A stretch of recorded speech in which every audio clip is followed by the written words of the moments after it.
At Direct Service Garage Doors, we are your one-stop shop for all things garage door. From garage door repair and broken spring replacement to new garage doors and openers, we do it all. We're proud to be among the highest-rated local garage door companies in all of Central Arkansas. Our highly trained technicians are available 24 hours a day at no extra cost to you. So if you have an emergency, call us today, 501-244-3667, or visit our website at directserviceoverhead.com. Don't wait days. We'll fix it now.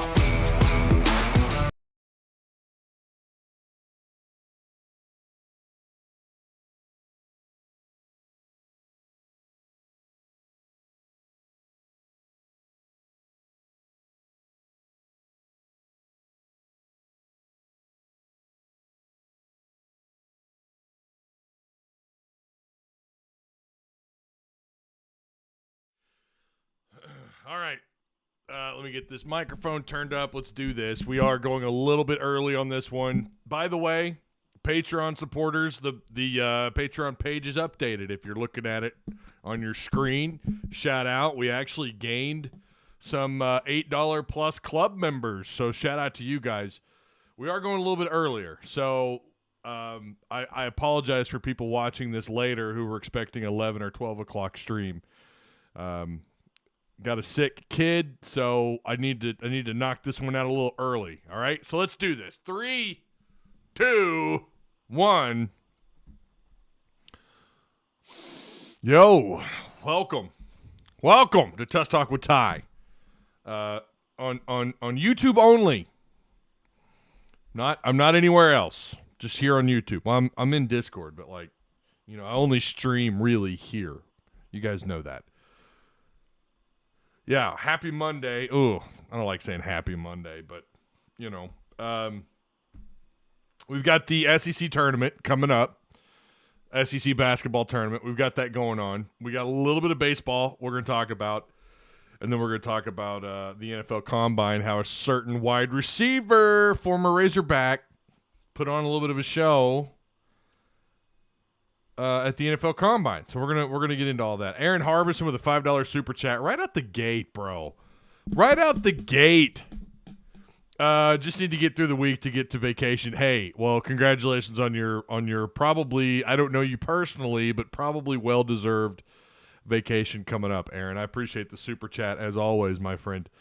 Shout out to the sponsors. Actually, ironically enough, I'm sitting here talking about my sponsors, or I'm about to. And my sponsor, Direct Service Overhead, is literally next door as we speak, working on my boy Alex's garage, working on his garage door as we speak. So shout out to Travis Ford and the boys. He's going to help out my guy Alex. He's next door.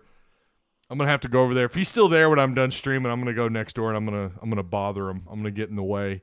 That's what I do very well. So shout out to Direct Service Overhead.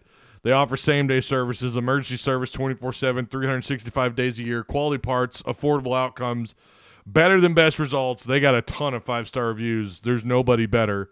Give them a call today at 501-244-3667. Again, that's 501-244-3667. Direct Service Overhead, the Garage Door Company. Apex Tattoo Studio. Go get inked up.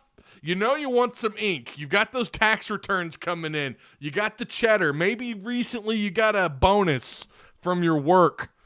I think they still do that these days, right? Whatever. Hey, go spend that money irresponsibly and get you some ink. You know you want to. It only lasts forever. I'm going to get some ink. I'm going to get some ink done. When? Don't know, but it's going to happen. Apex Tattoo Studio located at 201 South 19th Street, Sweet Pea in Rogers, Arkansas. Walk-ins are welcome. They're doing tap-out sessions. They're offering 10% off if you mention Tuss Talk with Ty. Get set up at 479-278-2694 for the Apex Tattoo Studio. And last but not least, the Odd Soul. Craft bar and pizzeria right here on Emma Street in Springdale, Arkansas. Quality IPAs. I got all kinds of stuff on tap. Fantastic pizzas. And I brag on their pies often. That's why I was so happy to bring them on board. I'm like, yeah, all right. I love their pies, and now they're going to be a sponsor. All right. Let's read chat here really quick. Hey, make sure you guys like, share, subscribe, okay? All right, make sure you like, share, subscribe. What up, G? What's going on, Mr. Hawes? How you doing, man? Sup, fellas? Great day to be a Razorback, says Pigpen, Woo Pig Suey. I love that positive attitude, though. I really do. And this is going to be a somewhat negative show. I'm not going to lie to you. We're going to get a little in the nitty-gritty with Razorback basketball. Boy, this boom is not wanting to work with me at all. Let me see if I can adjust this bad boy. There is going to be a little bit of skepticism here about Razorback basketball, what they did and didn't do during the season, right? We're going to get into that. But I do appreciate the positive energy that you're bringing. Chris C says, the Nick Smith Jr. didn't play buff is very valid at this point. I think what Chris is trying to say is I don't believe that the Nick Smith Jr. not playing stuff maybe is very valid at this point. And we're okay. Well, hold on to that thought, Chris. We just ain't what we thought we were going to be. So Scott Swindle. Hammer Meat Nell. Yeah. Appreciate the Discord shares, by the way. Ty, do we still make the tournament if Auburn smacks us around in a similar way they did earlier this year? Remember, when you played them on the road, they were playing a little bit better brand of basketball. Auburn was. They were playing much better. I don't think they're the same team they were then, and you do have Nick Smith back, which, I think adds something. I mean, I certainly thought he did, especially after the first three big games that he had back. When you look back on Florida, Georgia, even that loss at Alabama, I kind of thought they had something going on there. But I don't know. Auburn's going to have to face a different Razorback team, whether that's for better or for worse. I don't know. I'll leave that to you guys. I don't know. You guys tell me what you think of that.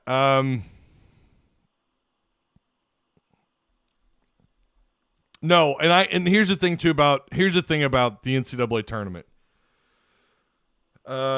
I've had this conversation with a couple of different people, both of which cover college basketball exclusively.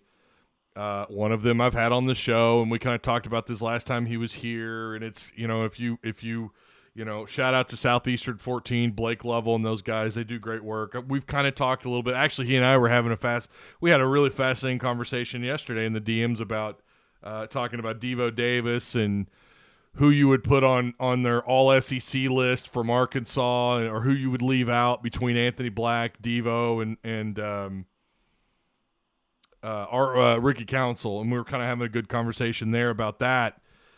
And I went on to just brag about Devo Davis in that conversation that we were having. But the belief is, again, going back to talking to some people, to these people that cover college basketball, that even if Arkansas were to lose out, which they have done since we talked about the Alabama game, after that Alabama loss, you guys kept asking me or kept saying, well, there's no way they're in if they lose out.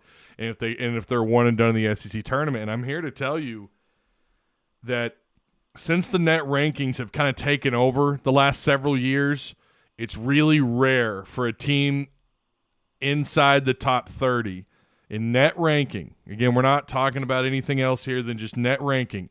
It's very rare that team gets left out of the tournament. I think it's happened once, and it was – don't ask me the team. I went down the rabbit hole on a college basketball net ranking conversation. Someone shared a link, and it was some team ranked right at about 35th, like a couple of years ago, or it might have been last year. They got left out of the NCAA tournament, and I'm pretty sure it was an ACC school. I could be wrong. The SEC is highly thought of according to net ranking. So I don't know. I mean, the question that keeps coming up now is, okay, Arkansas gets in. Do they belong? Do they deserve to be there? I mean, again, it's a good question. For me, for any team that finishes at 500 or below, at 500, right? If you were to finish at 500, that's a different conversation. But Arkansas is not doing that this year. They're not doing that this year. Clearly, they finished. It's done and over with. The regular season's over with. They finished under 500 in conference play. They had an overall winning record. They had a couple of really nice wins, but overall they underachieved this year. I don't think there's any question about that. Now, why did they underachieve? Again, we're going to talk about that. We're going to get into more of that. Jump into Discord. Yeah, there's the link. Appreciate you, Haas, sharing the links. Get some ink. You're already the disappointment in the family. That's a good one. That's a good one. Maybe they should adopt that as their saying, their logo. Get some ink. You're already the disappointment in the family. What's up, Chris McKnight? How you doing, man? Chris C says, yeah, I meant the bump the Hogs were getting for Nick Smith Jr. not playing too much coffee. Oh, okay. Yeah, no, yeah, I think they still will because he has been, from a scoring standpoint, a net positive. They're scoring more points in conference play than before. I mean, honestly, ask yourself this. On the road at Alabama, would you have expected Arkansas to have the kind of performance on the offensive end of the floor that they had, right? You just look at this recent game against Kentucky. They're not a bad defensive team. You're a better offensive team. Are you – it feels like if we're talking about anything, it's defense. It's been the biggest problem. And then yet you still look at these scoring droughts. They went on a 6+ minute scoring drought and still have managed to score in the 70s despite these 6+ minute scoring droughts. It's very bizarre. Spurt ability was something we talked about a lot last year, and we're not talking enough about it this year because it may not be as strong as it was last year. Like last year, the spurt ability would be those. You guys remember how often were we talking about these 12-0, 14-0, maybe 16-2 runs that they would go on the offensive end of the floor? It seemed like every game. And then they would disappear for a few minutes, and then they would kind of come back. And last year, we weren't talking about the offense being good then either. And I would say you're probably as good or better. I don't know the numbers compared to last year. I'm sure someone will bring those up somewhere, and I'd love to see them. But I feel like you're actually a better three-point shooting team than you were a year ago. What the hell's going on with this team? And I look at them defensively. They look a little soft. You know, people keep talking about Graham. Graham needs more minutes. You did see that Sheboy absolutely bodied him on 2 straight possessions, and he got yanked. It was, yeah, I mean, he does provide you something on the offensive end at times. You know, maybe he should have been given a few more minutes against Kentucky. I'm seeing that everywhere. Message boards, screenshots, Twitter, Facebook, you name the social media, it's being said there, which is that Graham isn't getting enough minutes. And while I think it's more complicated than just getting more minutes. It's like he's not holding up his end of the bargain on the defensive end of the floor. He is a liability on defense. Now, I think he's actually gotten better, but he's still pretty far away, I think, where Musselman wants him. I would say, again, going back to the Nick Smith Jr. comment that Chris brought up, I do think the selection committee will take that into account because offensively, I mean, you look at what he did in losing efforts. You know, you look at Kentucky. My God, I mean, he scored with ease and certainly had an impact on the game. I think they will still look at that. I think they still will take that into consideration for sure. Hey, if you guys have any questions or comments, please feel free to fire away. Share the content across social media. I'd appreciate it. I know I'm early. Don't expect a lot of people in here. I'm glad you guys are in here. But for anyone who's watching this now or after the fact, maybe you're watching this after the show's already done. Again, I went live at like 10:15 or so. Went live a little earlier than expected. I've got a 10-year-old that's currently fighting a pretty bad fever. She's sweating in our bed right now as we speak. So when I'm done here, I'm going to go deal with that, see if I got to run her to the doctor's office. She doesn't seem like she needs to go to the doctor. She's not saying she does, but she is certainly sweaty. And she's like cold. She's doing the thing where she's wrapping herself up in the blanket because she's freezing cold, but she's running a temperature and she's sweaty. Hope it's not the flu or something possibly worse. But I'm going to keep an eye on that. So that's why I'm live early, for those of you wondering. Defense is a big issue for me, says Hog Barbecue. Shibboleth, it's kind of expected. When he's on, he's arguably the best big. He could be the best, one of the top bigs in college basketball when he's on. He certainly was against Arkansas early in that game. Of course, Devo didn't play his best defense all the way up until the point where he fouled out, with whatever it was, 14 minutes to go in the second half. What was it? Was it 13 minutes to go? Whatever. He fouled out really, really early. And he was struggling on defense. Everybody was struggling on defense. I think there's further proof that Arkansas still hasn't found that cohesion yet. And when you look at them on defense, this is not a Musselman. This team does not have his identity. Doesn't have Musselman's identity at all. It really doesn't, man. And it's unfortunate that they're again, we thought for sure this team would turn the corner. They're back. They're doing it. They should have beat Alabama on the road.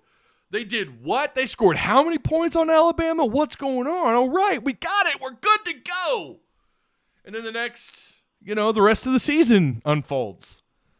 You get smacked around by Tennessee, and I don't know how good or bad Tennessee really is. They're an enigma, like Arkansas. Maybe not as inconsistent, but they're certainly an enigma. Auburn's been an enigma, who you'll match up against first. It's hard to explain how much we miss Jay Will and JD Note. I'm telling you, man. I'm telling you. People took, a couple of people didn't like my comment about JD Note being a better player than people realized. He was the best player on an Elite 8 team. And you had Jay Will on that same team. Note is certainly in my top 25 favorite Razorbacks of all time. I think he's in my top. He might even be in my top, the back end of the top 20 on my favorite players. You don't realize until a player's gone just how important they were. JD Note was not a guy that shied away from the big moment. He would take over in the final minutes of games if it wasn't Likes going to the free throw line or Jay Will finding a way to draw a charge and get someone in foul trouble and turn the momentum. Jay Will might not have blown up the stat sheet, but he was big in turning, if it was on the road, he knew how to quieten the crowd by taking those charges or forcing, maybe forcing a little tip turnover or every once in a while he could kind of, he'd get a putback or two. He had that high IQ, very high understanding of momentum shifts and how to create them. He just understood it, and he did it mostly by taking charges, which is what he's doing in the NBA. Actually, he's one of the I don't know. I think he leads the NBA in charges taken or something. I saw some wild stat a couple of weeks ago. You certainly missed that on the floor, and he had a certain kind of leadership to him as well. You're missing that too. They don't have that. They don't have a JD Note, and they don't have a J-Dub. They don't have a Jalen Williams. They don't have a Jimmy Witt. They don't have someone who could just find a way to get you 6 or 8 quick points and do it consistently. Witt, who had that terrifying for the opponents, a terrifying mid-range jumper, and he could be in the middle of getting a bounce pass, jumping up, and almost fadeaway like type mid-range shots. He was deadly. I loved watching him play. He was fun. I'm gonna keep reading chat here. I know I need to stay on point, but you guys got some good stuff in chat, so I'm gonna keep reading it.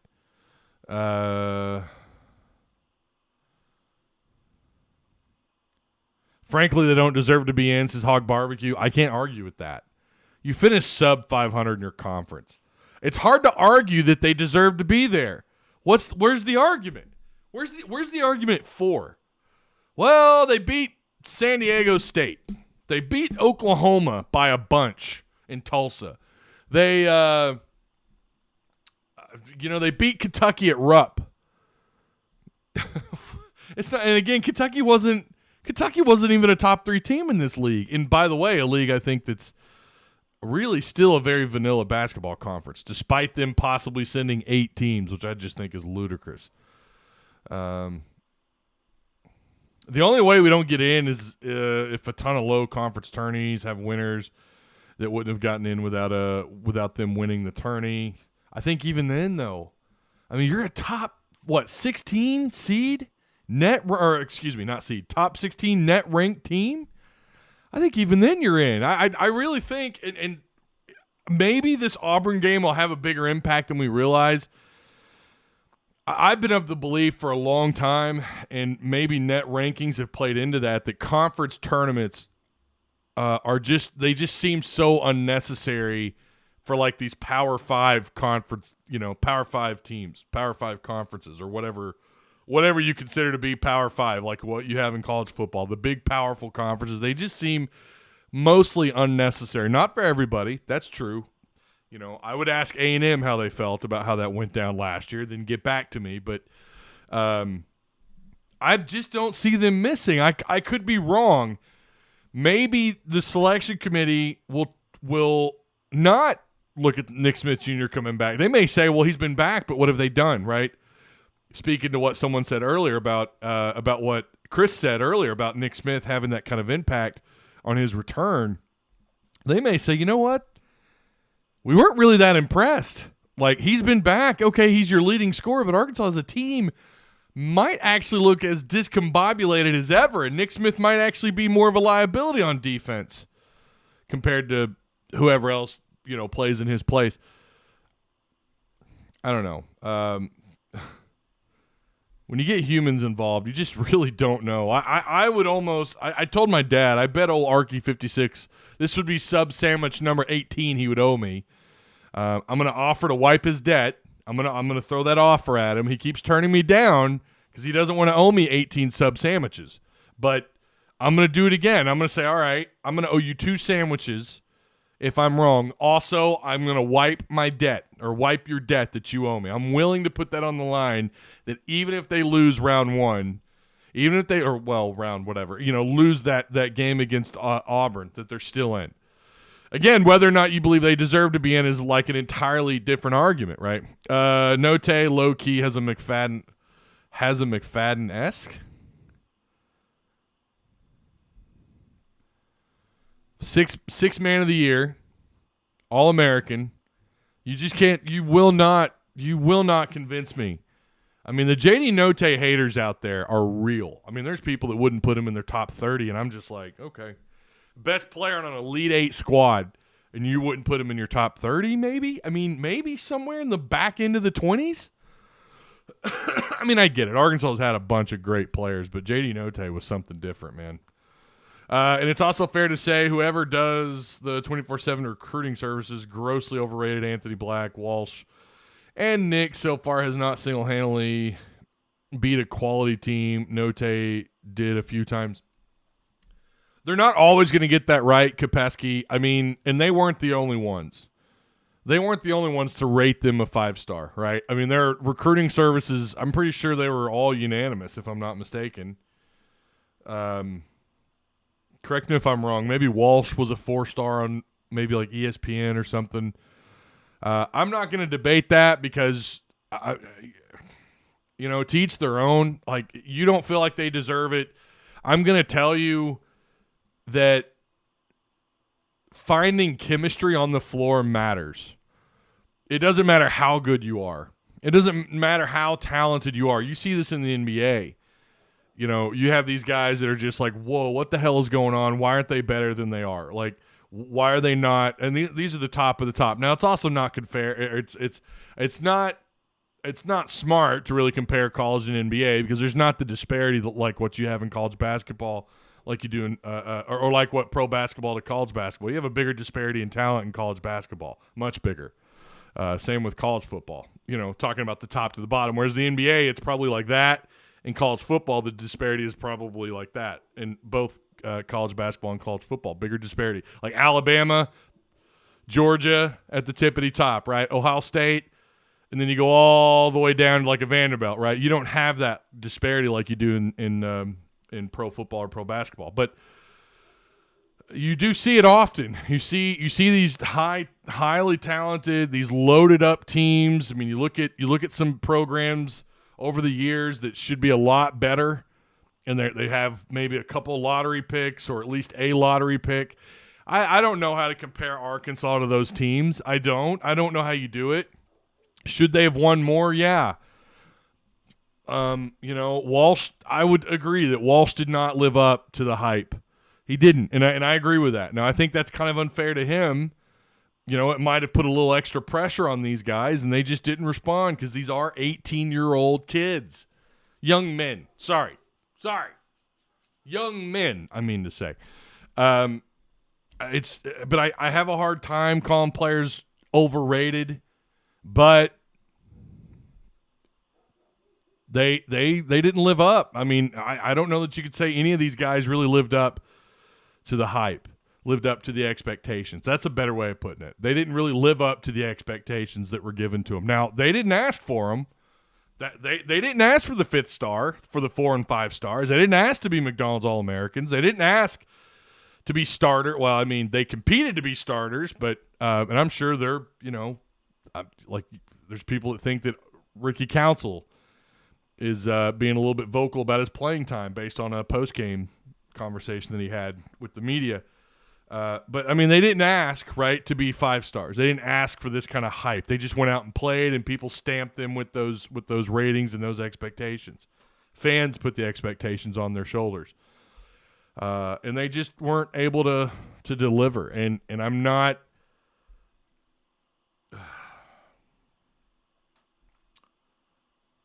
it just sucks. I mean, I don't know how else to put it. I mean, it just they underachieved as a team.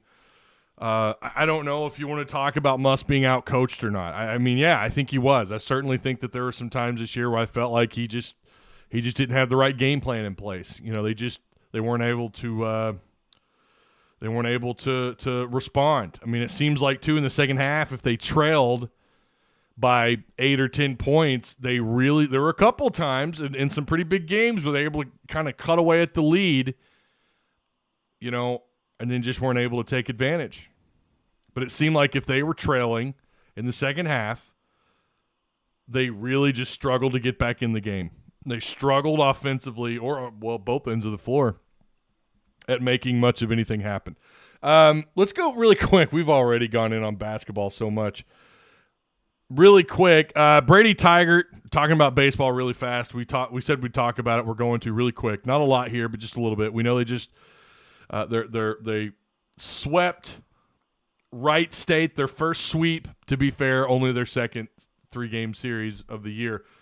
But that's now victories over Texas, Oklahoma State, Grambling. You took 2 out of 3 to Eastern Illinois. You beat Illinois State in a very interesting game, 10-9. Then they swept Wright State 12-2, 12-6, 6-2. I think they got at least 10 hits all 3 of those games. I mean, they did a fantastic job. I thought in game 1 and game 2. I mean, they run ruled game 1. Looked like they were going to do it in game 2. Game 3, Wright State got out. I think Wright State led 1-0. Arkansas tied it, and then they just kind of took over from there. What are they at? 3 run rules this year? I mean, baseball team's doing a really good job right now. Hitting. They're doing a really good job.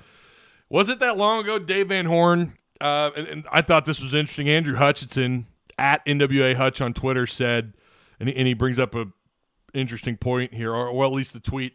It has been exactly 1 week since Dave Van Horn told reporters that there were only about 4.5 pitchers he could trust right now.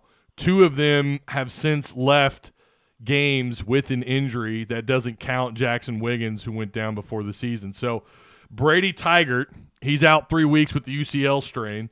Sophomore right-hander Jake Faherty, I might have misspelled his last name. He's dealing with an unknown injury. And then Cody Frank left the game after throwing just 2 pitches. In addition to Jackson Wiggins, whose season ended before it began due to a torn UCL, Arkansas now has 4 pitchers injured. So pretty big blow. I don't know. Like their bullpen, you kind of feel like before these injuries, they were already kind of struggling a little bit out of the bullpen. Not the greatest performance to start the season out with. Now you have these injuries compounded into everything. I don't know what to make. I'm going to say this. Thank God hitting is doing its job. And before anybody says, well, yeah, against who, remember, they did run rule top 10 Oklahoma State 18-1. They've scored double digits 1, 2, 3, 4, 5, 6 times. They've got Army tomorrow. I don't have the time on that in front of me, but they have – wait, yeah, I do. Right here it is. 3 p.m. tomorrow. So for anybody who's available, if you want to go watch them play, you can go check them out tomorrow. 3 o'clock. Army not very good. I think they're 5-5 on the year. But then they host Louisiana Tech, who had that drama with Ole Miss, where I guess they had the lead, but then the storm rolled in halfway through the inning, and they had to revert back to the score. I don't know. It was very bizarre, and Ole Miss ended up getting the win, or maybe they didn't count it. Let me look at their schedule here. Yeah, because it only shows, was it a 2-game? Yeah, it was a 2-game midweek series. So they handed them the L. It was on March 1st on Wednesday. Is that right? I thought it was in February, the tail end of February.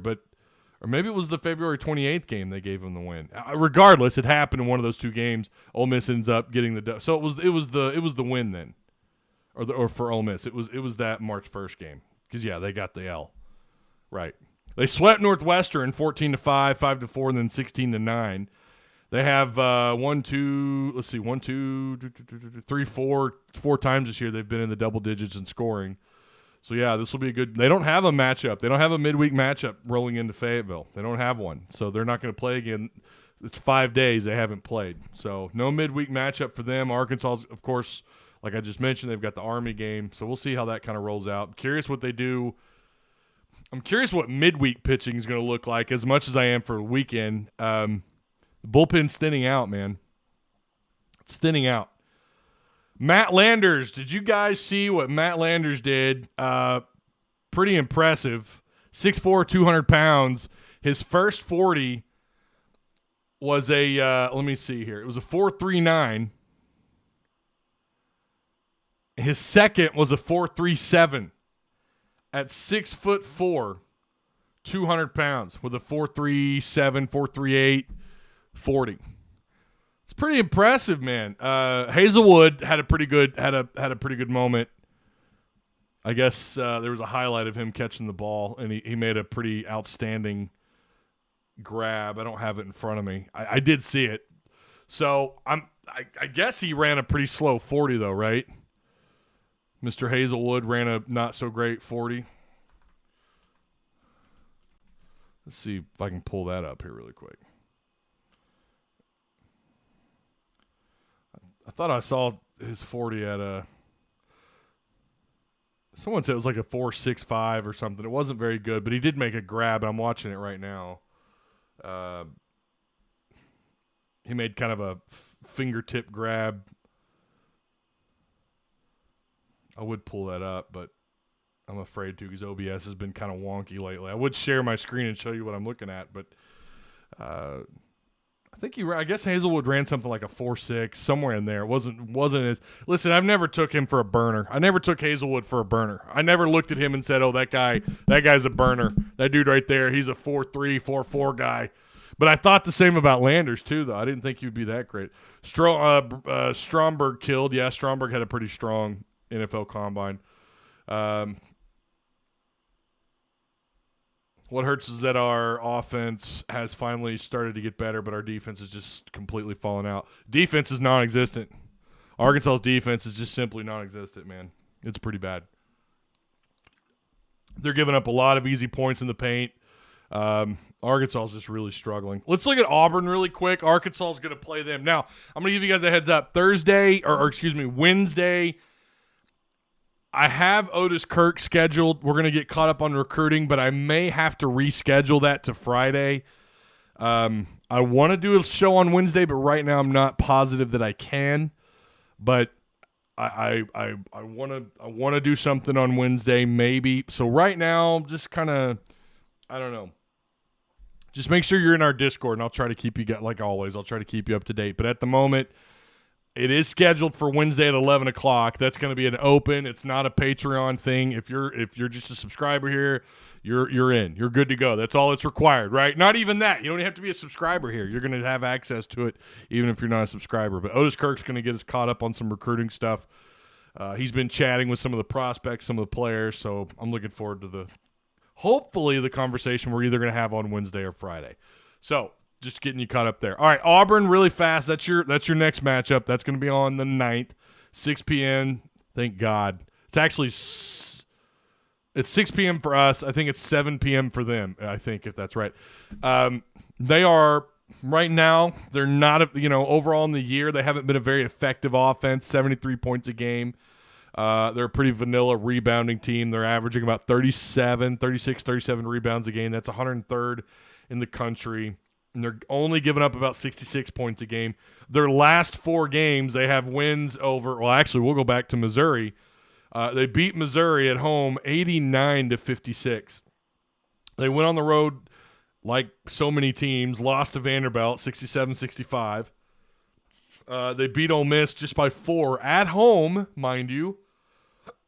At home, they lost 78-74. They went on the road. They got spanked by Kentucky 86-54. Lost, just such a strange end of the year for them. Lost on the road to Alabama by 5, 90-85. But then they beat Tennessee at home 79-70. I don't know. I don't know if I'm even ready to make a prediction yet. I really don't know for Arkansas. But this is their matchup. Arkansas is favored. Arkansas is favored according to the matchup predictor at 55%. So obviously Auburn's at that remaining 44%.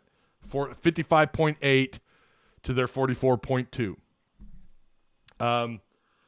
I don't know. They're 20-11. They're 10-8 in conference, so they got 2 more conference wins than you do. They beat you earlier in the year at their place. It's a fascinating matchup because these are 2 teams that are not where they thought they would be at the beginning of the year, but Auburn's been a little bit better. Clearly with that 1 more win overall in the season and the 2 more conference wins. Again, 20-11, 19-12 for Arkansas, 10-8 conference play for Auburn, 8-10 for Arkansas. It's kind of like we were talking about earlier. It's just been a very disappointing season for Arkansas fans. It's been it's a wild roller coaster ride. Now, how much, like the title of the video says, the title of the stream says this year's been disappointing or an underachievement, whatever I put I forgot, but it has been it's been a very underwhelming season for the Razorbacks, for fans and for the team alike. It seemed like they were off on a good start. You beat up on some pretty, you beat up on Louisville, which, Louisville, you beat them 80-54. You curb stomped Louisville. All of a sudden, you're the favorite in Maui. And then you lose to Creighton 90-87. You beat San Diego State by 4. And San Diego State fans will tell you that was a controversial ending, the final minutes of that game. But regardless, Arkansas got the win. At the time, San Diego State was 17th in the country. San Diego State, on the year, is your best win. They're 24-6 overall. They finished at the top of the Mountain West. They're 15-3 in their conference ahead of Utah State and Boise State, Nevada, and San Jose State, just to name off a few teams. New Mexico, who's 8-10 this year in the conference. 24-6. I guess that's your best win, unless you want to look at that win at Rupp for Arkansas over Kentucky. But this has been your best game. It was a neutral site game, and you found a way to win it. Now, you have to take some things into consideration, right?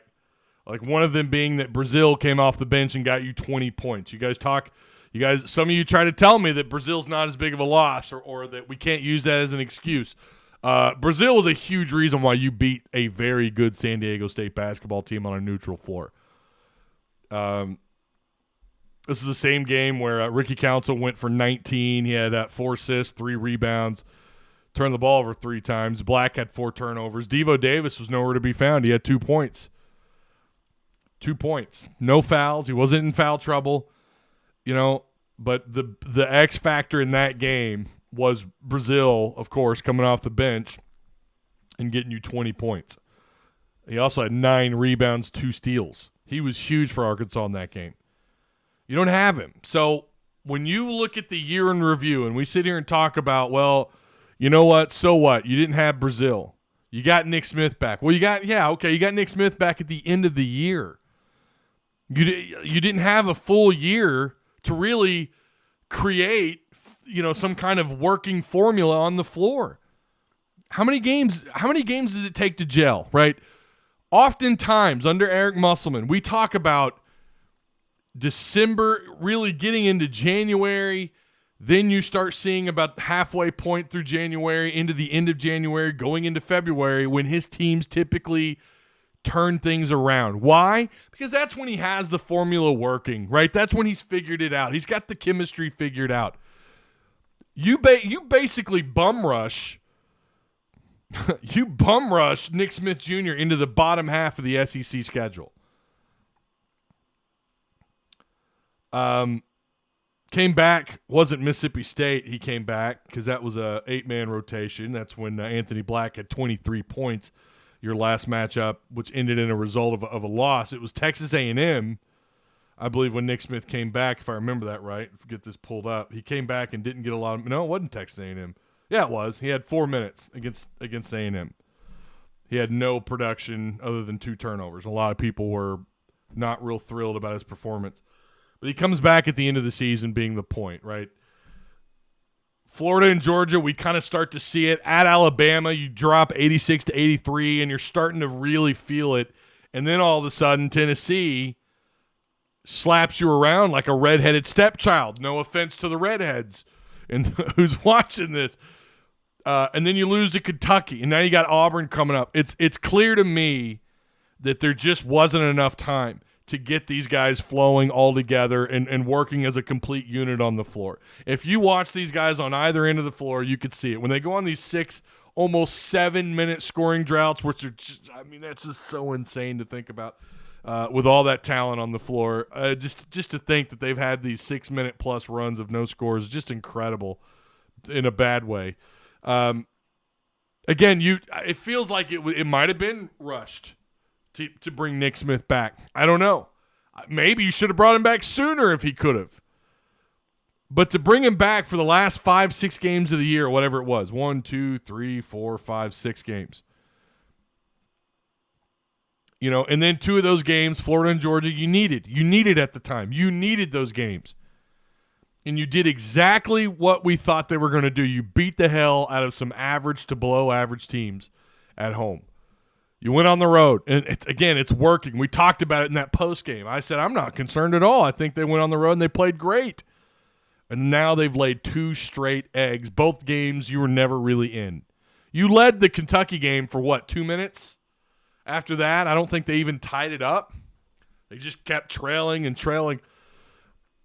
Offensively, they've not been terrible. Again, you look at Florida, you scored 84. Georgia, you scored almost 100 points. I get it. Georgia's not great, but this isn't Georgia from a year ago. They're a decent team. Clearly not getting into the tournament, but you scored 97 there. You scored 83 on the road against Alabama. Tennessee's one of the best defenses in college basketball. It's hard for me to look at the 57 points they scored and wag my finger at them. It's also tough to do. They could do that on the road, and they did it at home, even without a key player who went down early for them.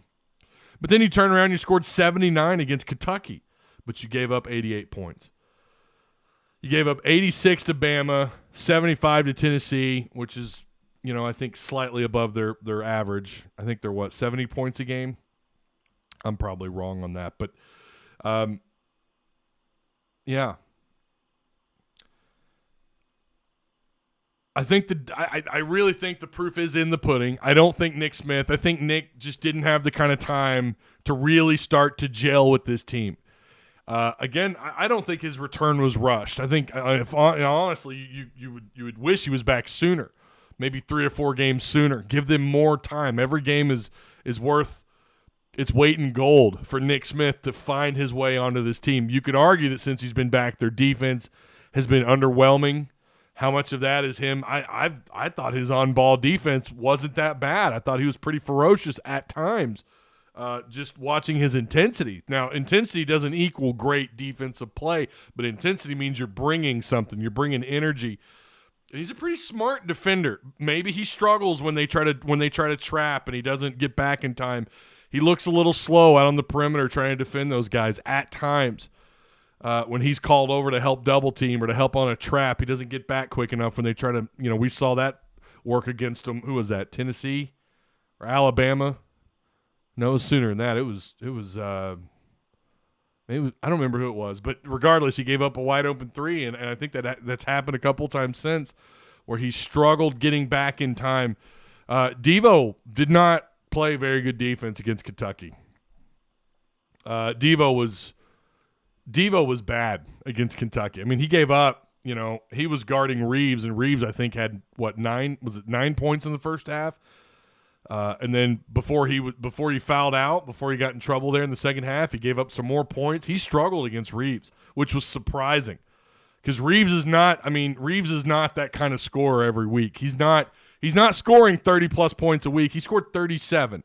Now, he ended up getting a lot more points, obviously, when Devo left the floor, which is why Devo is so important to the Razorbacks, especially out on the perimeter. Reeves would shoot 50% outside. I don't think he splashed. Yeah, he splashed 1 3, I think, against Devo in the first half, and then he scored his second 3 when Devo wasn't on the floor. And he did go 11 for 11 at the free throw line, and that does matter. I mean, that's a good chunk of his points. But, again, 12 of 17 overall, and Devo was a part of that. Devo couldn't slow him down. Their defense overall from the top to bottom, from the perimeter all the way down to the paint to around the rim, has taken a step back. And I'm really surprised. I really thought it would be similar to what we saw the last couple of years where they make up for the areas where they had the most concern, right? Getting better around the post on both ends of the floor, knocking down mid-range shots, which they were doing earlier this year, and they do it at times, just not as often these last 5 or 6 weeks. It's like they're worse in every category compared to where they were at even just, 5 weeks ago. Looking at the SEC tournament really quick, round 1 it's March 8th, so it's Wednesday. South Carolina, Ole Miss, that's going to be, it's 7 p.m. on SEC Network, but I think that's actually 6 p.m. our time. Georgia, LSU on that same day.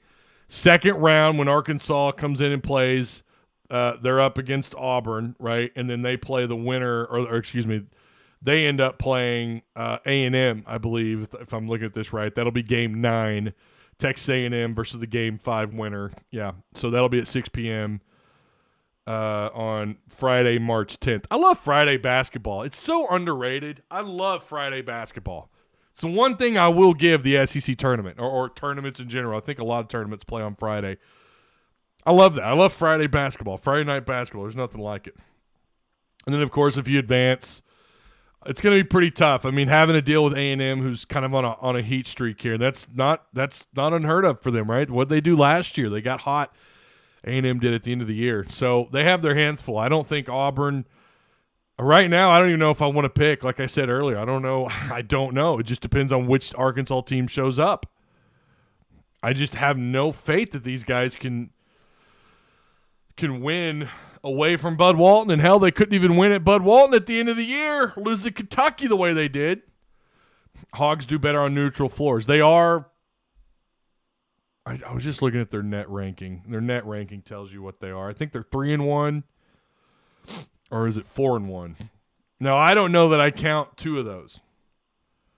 Arkansas is still in the top – they're still in the top 20 in net rankings. They're 3-1. 2 of those don't count. They just don't. Little Rock was a home floor, okay? It was a home crowd. May not have been a home floor. It was a home crowd. Tulsa, from what I understand, that was like 60-40, 70-30 Razorback fans. I'll give it to them. And they are 3-1. Their only loss coming to Creighton. They are 3-1 on a neutral floor. They're 14-3 at home, 3-9 versus quad 1, 4-2 versus quad 2, 10-1 versus quad 3, and then 2-0 in quad 4. Didn't play a lot of quad 4 games this year, as it stands. Auburn this year in the net rankings is 32nd. Now, Again, like I said at the beginning of this thing, there have been teams in the 30s in the net rankings that have been left out. I think it's one team since 2000, I want to say 19, that one team that was ranked in the 30s was left out. I wish I had that link in front of me, but I don't. But Auburn is probably fighting. They're going to be fighting for something here. They're not guaranteed in. They're not guaranteed in at the moment, even with a 20-11 record. They're 3-9 versus quad 1. They have a quad 3 loss. They have a quad 2 loss. And again, they're 32nd in net ranking. Arkansas is 18th. Auburn has something to gain out of this.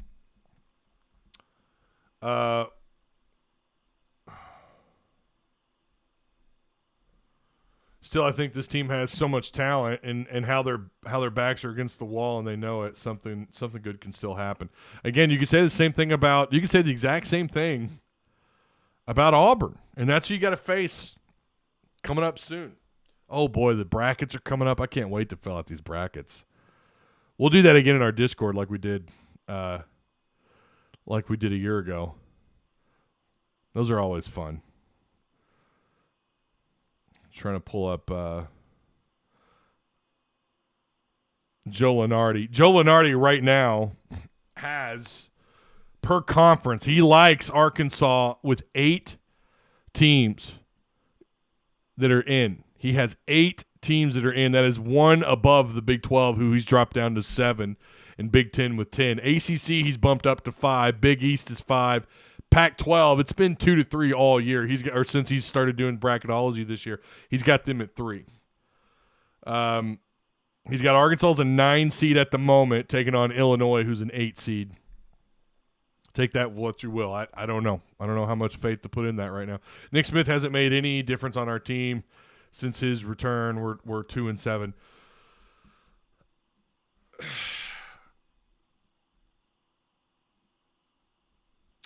I would say you can't overlook what he has done from a scoring standpoint. Are you putting it, Stephen McFall, are you putting it on him? Are you putting it on Musselman? Are you putting it on the team? Because what you said there makes it sound like you're putting it on him. I mean, just honest question. Because I don't know. Listen, I'm not saying that I agree or disagree. I'm just asking you a question. I mean, he's definitely had an impact just from a scoring standpoint. In a loss against Kentucky, he did what? He scored 25 points in a loss against Kentucky. Your second leading scorer was Ricky Council off the bench with 34 minutes with 16 points. I don't know, man. Go back and look at the Alabama game. Alabama, one of the top 10 most efficient defenses in college basketball. Nick Smith had 24 points, 6 rebounds, an assist, and 2 steals. I mean, I don't know what you want from him. He can't play perfect every game. He can't play great every game. Now, he took a lot of shots in that game. He did. But something tells me that was by design, that Musselman wants him to be the guy to take those shots. Why? Because he scored 24 points in that game. He was 4 or 5 from the charity stripe, and again, he had 6 rebounds. He had a big game. No turnovers. In 40 minutes, Nick Smith had 0 turnovers. So to say that he hasn't had an impact, I don't think you're looking at the scoreboard from the offensive point of view. Defensively, we can't sit here and put it all on him. Where have the Mitchell twins been? Where have the Mitchell twins been? What about Graham on defense? I've seen him get burned a couple times off ball or off the dribble. Not often. Anthony Black. He struggles with those quicker, smaller guards, man. He struggles when they drive. How often do you see the side of his body and the guy that he's defending with a pretty easy shot inside, whether it's a layup or whatever? Now, if you try to sit back and score, just try to shoot over him, good luck. He's 6'7". You don't see that often. What they're doing is they're beating him off the dribble and they're getting an easy layup. The Mitchell twins, like I already mentioned. Devo had probably one of the worst defensive performances against Kentucky that he's had all year. Against the guy who he's defended better people. He's defended better talent. He struggled in that game before he got ejected. So is it Nick Smith or is it a team chemistry issue? And I think it's more on the defense, especially on the defensive end of the floor. I think it's a chemistry issue. These guys just don't. I can't. I don't know what it is. I really don't. Maybe Muss will go into more detail at the end of the year when all this is over. It's hard to go on the road and score 80-plus on Bama, and they did just that. They scored 83 points. Tennessee was a letdown, and Kentucky was a letdown. It's frustrating. We want to put all of our blame on one player when I would say, well, I think it's really more of a team effort kind of thing here. I don't know what to expect from them defense or offensively against Auburn. I really don't. It just really depends on what team shows up. But to say that Nick Smith hasn't made any difference, I don't know, man. I mean, I look at his production. I have a hard time agreeing with that. Will they make the tournament 19-12? Having that same conversation with my dad right before I went live, and I said right now, if the only way they don't get in is if the selection committee completely ignores net ranking. That's the only way they don't get in, is if they just completely ignore net ranking. We'll see what happens if they lose to Auburn. I don't know. I mean, they still got to play that game. They still have a shot at winning it. I think they are a better team than Auburn, but it's just the way they've been playing lately. It's just not been very good. Twins are a bit soft in the paint. How many point blank putbacks were missed Saturday? A bunch. Yeah. And they've always, like, you don't expect either one of those guys to be top 2, even top 3 scorers. They're not prolific from an offensive standpoint, but defensively, you expect a little bit more out of them especially this last game, and you can't find them. You don't know where they're at. And someone, I think it was Will Watkins, who made a really good point in our Discord when he said, when they play with that level of intensity that we've seen them play with at times, they're really good. And that's not verbatim what he said, but that was the gist of what he was saying, which was when they play at a high level of intensity, they have a huge impact on the game from a rebounding standpoint and just from a defensive standpoint. Where has that been these last several games? Yeah, I'm not putting it, if you want to blame Nick, you can. I'm not going to agree with you. I don't think it's on Nick. I mean, Nick is getting production on the floor. I don't know what else you want from Nick. And I don't know. Right now, I'm going to say, yeah, like I said, I would, at this point, if the selection committee would have to ultimately completely disregard the net rankings to leave Arkansas out. Now, it also depends on how far they drop back Arkansas if they lose to Auburn, right? If they drop them, and they're not going to drop them a lot, but they are behind you. They're in the 30s in the net ranking. I could see you dropping a couple of spots, but lately they haven't. They haven't dropped a lot. Of course, you have to consider the quality of the opponent. I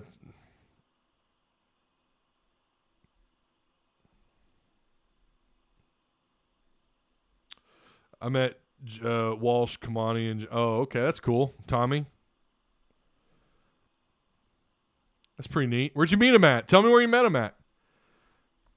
John Everett says, Tennessee, Devo led scoring at 13 points, 39 minutes. Nick, 12 points in 29 minutes.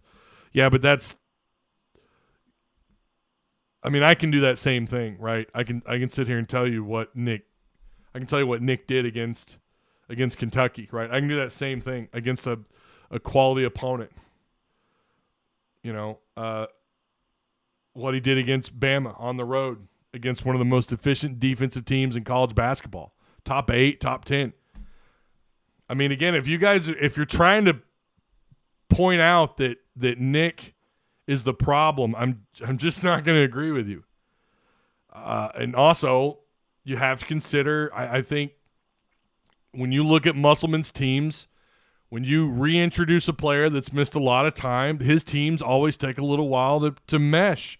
And like I said several weeks ago when Nick Smith came back, I asked, is it too little, too late? Now, I don't think it is, because you're in the tournament, and that was the point of that, right? You got in, but you've won 2 games dating all the way back to Mississippi State. When you played them on February 11th, you've won 2 games since then. So again, how do you put that on Nick? I don't know. I mean, I would love to hear a good argument for why you would put this on Nick. I haven't heard one yet. He's gotten you some really good production on the offensive end of the floor. But you look at those 2 wins out of your last, 7 games? 1, 2, 3, 4, 5, 6, 7. You've won 2 of your last 7. You haven't had an impressive win since you beat Kentucky on the road 88-73.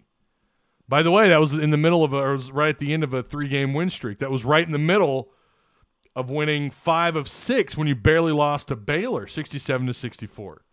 Now, Nick didn't play in those games, so maybe that's your argument. Well, look at what we did without Nick. Okay, maybe you're onto something, but I would ask you, would you want Nick Smith or not against Auburn? Would you want Nick Smith or not in the NCAA tournament? You tell me, because I don't know very many of you would say that. I just don't know very many people that would say that. Yeah, no, get him off the team. Now, I mean, I would love to hear from you if you said that. Next time we have a call-in show, I would love to hear that. We could sit down and we could debate that, or we could do it in Discord live. Tell me why you would want to be without Nick Smith against Auburn or against or in the NCAA tournament. Nobody would want that. Nobody. I mean, maybe there's a couple of you. I don't know. You want Nick Smith. I don't think they even have a team identity yet, and that's been the problem. And maybe when Muss said he's had to rebuild this team 4 or 5 different times, that's been the struggle. I mean, Ty, I think that ranking shows we get in. Yeah, I mean, they do at the moment. But a losing conference record and 4 straight losses don't pass the eye test. Again, I'm not saying they do, Charles. I'm not saying they do, my man. I agree with you. The eye test says they don't. The struggle that they've had these last couple of weeks show that they don't deserve. Now, the good thing is you do need to look at the entire body of work, right? You need to look at the entire body of work for Arkansas when you're trying to digest the season. They underachieved. They underperformed. They didn't live up to expectations.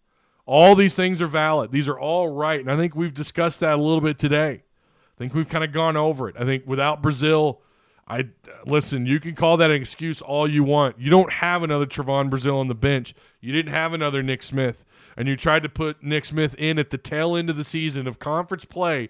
You tried to make it work, and clearly as a unit, it hasn't worked. It's not Nick Smith's fault. He's doing his part. He's getting the production. Most of the time, he's getting the production. Now he's going to become more of an emphasis. Auburn is going to do everything they can to deal with him. And if that happens, if they slow him down, which we've seen teams do that on reduced minutes or not. We've seen teams figure out how to kind of isolate him. And that's fine. That's fine. That doesn't make him any less important. That doesn't make him any less valid of a big player on this roster. What that means is those other 4 on the floor need to step the hell up and play some big boy basketball. Mitchell twins need to be as relevant as ever.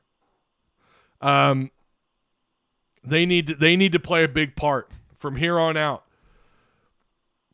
We need guys coming off the bench getting quality minutes. Last thing I'm going to do is go over some of these numbers with you really quick to kind of put an emphasis on what's happening. Arkansas's assist-to-turnover ratio, 169th in the country. 417 assists, 395 turnovers. Your bench points not horrible. You're right kind of in the middle. You're 132nd in the country. You're getting about 20 points. You would love, for the kind of season that you've had, you would love for your bench to have more quality minutes on the floor than they've had. You're not getting a lot of quality minutes out of some guys coming off the bench. Effective field goal percentage. Arkansas ranks 124th in the country. Free throws attempted per game, you're 27th. Oh, that's great. That's great. You're top 30 in that category. You'd like to be higher. I think the team last year at this time was higher. I think they were top 10 in the country or something. But you'd like to be higher. But 27th's not a bad number. You're getting 22. You're at 22 a game. That's pretty good. Oh, but wait a minute. You're 278th in free throws, in free throw shooting percentage. You're at 68%. You're getting to the free throw line, but you're not doing much about it. Getting there is only half the damn battle. Yeah, you get someone in foul trouble maybe late in a game or early in a game, and it forces the team to kind of forces the opponents to kind of rethink their rotation because you got someone in early foul trouble. Right, you kind of took someone out of a game because they got 2 quick fouls. Happens to Walsh all the damn time, but I'm talking about the opponents. But then you're only shooting. The other half of the battle is knocking down those free throws. You would love to just be sitting at like 73% on the year. They don't have shooters. They don't have the guy. We have seen guys. We have seen guys at times go like 5 of 6, 4 for 4. It just doesn't happen enough, and it's not enough other players that are doing it. A lot of inconsistencies at the free throw line. So you're doing some things okay. You're doing a pretty good job at getting to the free throw line. You're doing a not so great job of actually scoring at the free throw line. What about fouls per game? 317th in the country. Arkansas averages 19 fouls per game. Now, again, SEC officiating, the guys that officiate these games, I get it. It's terrible. But Arkansas does not play smart defense. And it's, guys like Walsh, they don't let him breathe. They don't give him the benefit of the doubt. I get it. But that guy just does not, he's not always smart with his on-ball defense. If anyone's going to get a whistle, more times than not, it feels like it's going to be Walsh. 19 fouls per game. Again, that's 317th in the country. And then you're turning over the ball 208th most in the country at 12, almost 13 turnovers per game. Those are just some of the areas where it's abysmal. We could talk about three-point shooting. They improved. You want to talk about Nick Smith? Look at the approach. That's one of the areas when you talk about the benefits of having Nick Smith on the floor. It's creating even more open shots for Devo. Look at some of his shots, man. He's more wide open than ever, and he's been effective outside as a perimeter, as a three-point shooter. Nick Smith can be a three. He's a 3-level scorer. He can score at the top, in the mid-range, and at the bottom. He can finish at the rim. So I don't know. They have the pieces on the floor. There's almost like, even without Brazil, as much as that, and I agree, that was a big impact. That was a huge impact on this team this year. Not having Nick Smith throughout, 65-70% of the season in the SEC. I guess it's about 60% roughly. That's off the top of my head. I'm probably way off. But not having him until those final however many games had an effect. But I mean, did he do it? Did he piece together the team that he really wanted? It looks to me like if Nick Smith goes cold, I don't know that there's anyone else consistently or someone that you could rely on to pick it up from there. At times it's been Devo. At times it's been Ricky. At times, earlier in conference play, it was Anthony Black. At times. But that's kind of the problem. They've been wildly inconsistent. They've been inconsistent. A lot of things to work on. Unfortunately, your season's over, man. Regular season's over. So now what?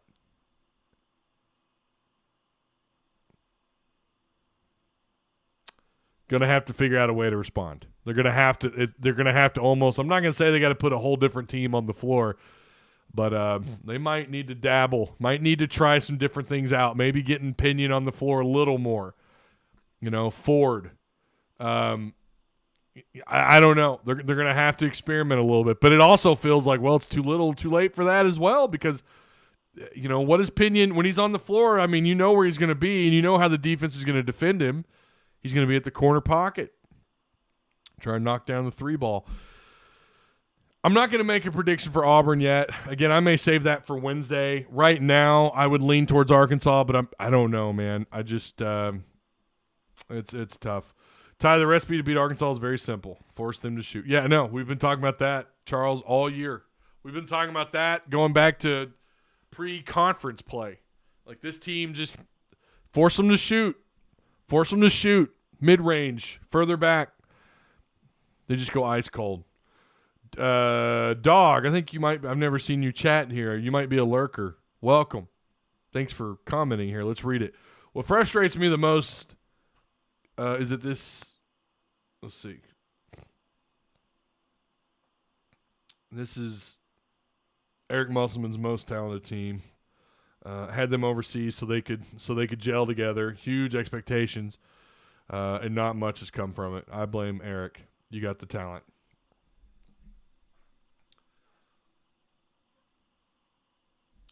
I don't know.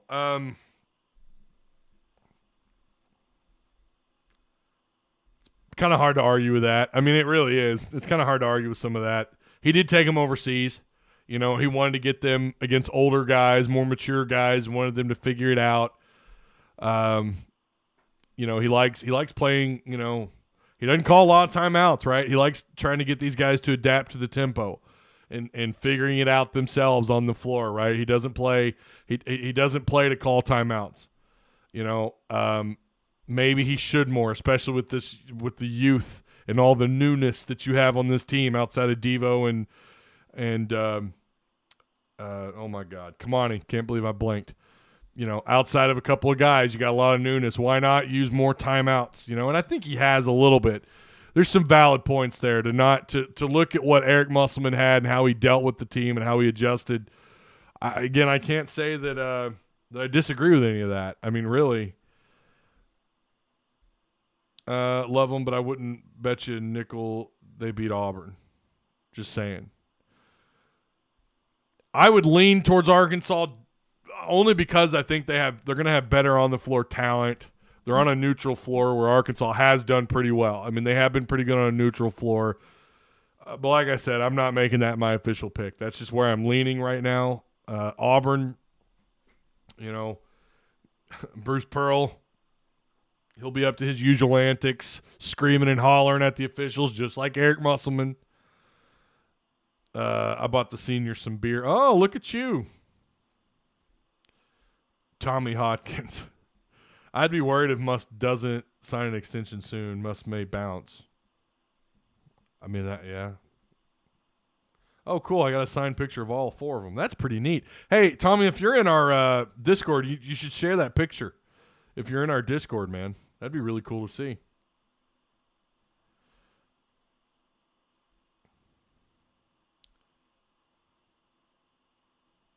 One thing we saw overseas that carried over all season was our turnover margin. Yeah, they got better. They got better in turnovers because they averaged like 20-something turnovers a game, but not much better, right? Like, not much better, but they got a little bit better. God, they turned the ball over so much in Europe. What was it? They had one game, they had something like 26 turnovers or something just wild. Is that Dog the Bounty Hunter? Kamani's a real solid dude. I've only ever heard that about him. I've only ever heard that Kamani is a good guy. He seems like a nice dude, man. He does. All right. I'm gonna call it right there. I'll let you guys know again. If I go live on Wednesday, of course I'll share it on social media. My final takeaway is it's the regular season's over with. It was underwhelming. Now what? How do you fix it? What do you do moving forward? We kind of gone over what went wrong this year a little bit. We talked about where they're at in some of these stats, some of the numbers, looking at it. But the question now, what really is for you guys? What do you guys think? I don't have an answer.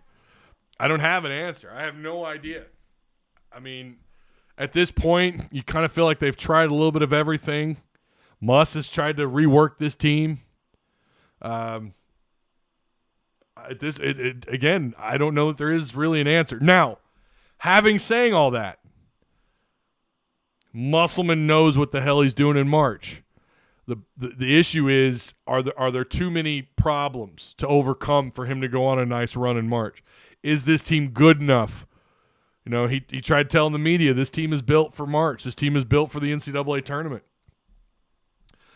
I would love to see them get past Auburn just so we know, okay, if you beat Auburn, you got to be in 100%. You got to feel like, not that Auburn's great in net rankings, not that solidifies anything. but at least you didn't go one and done. Wouldn't shock me either way. Either way, man. It wouldn't shock me if they showed up and Bruce Pearl just beat the hell out of Arkansas, or the other way around. But, Auburn and Arkansas are pretty similar in some ways. But that is the good thing, that Musselman he has shown that he can get it done in the NCAA tournament. I mean, listen, how often has he been picked against in the NCAA tournament over the last 2 years? He's proven people wrong. We're going to see. We're going to find out really. I mean, it'll be here before you know it. The NCAA tournament. We're going to find out just how good they are. Now, matchups matter. This team is very much reliant on matchups, more so than maybe any Musselman team I've ever seen. Well, in his time here, in his short time here, they're way more matchup dependent. This is not a team that I feel great against certain matchups. So we'll just have to wait and see. At the moment, I'm having a hard time seeing them get past, assuming they're in. Which I feel very confident that they're in no matter what happens. But I have a hard time. Again, matchups matter. That's all I can say. That's how we'll end it. Matchups matter. There you go. All right. I don't think it's out of the question to ask Musselman to win the SEC tournament so we can get in. Yeah, again, dog, I don't think Arkansas doesn't have to win the SEC to get in. If that's what you're saying. No, I don't think, no, not at all. I just think beat Auburn and you're feeling a hell of a lot better. I'm not 100% sold that they're in, but I feel very confident that they're in no matter what happens. I think Auburn wants it more probably. Yeah, they're lower on the net ranking. You could argue they have as much, if not more, to play for than Arkansas. That's what kind of worries you a little bit, right? This is going to be a tough one for the Discord pick for the predictions. I think I'm going to, now that it's postseason, it's going to be a big XP prediction. It's going to be, I might make it one of the biggest XP predictions we've had. I don't know yet.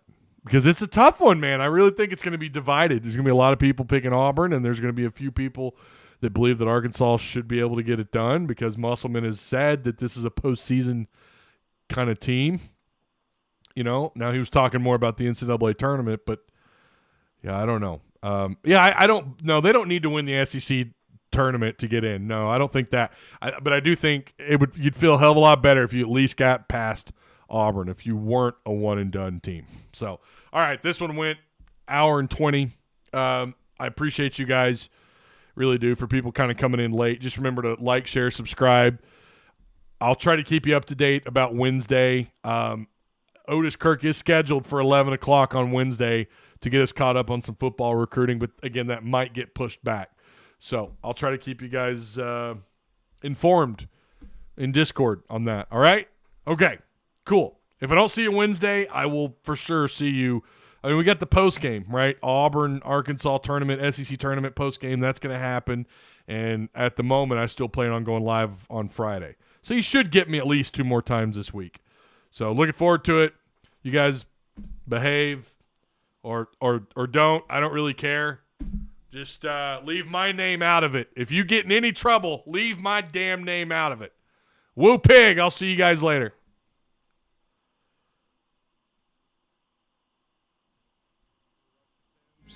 What are you kind of expecting out of Dan? Yeah, so I think that was for me, like before, like we talked like offensive like scheme itself and actual like X's and O's.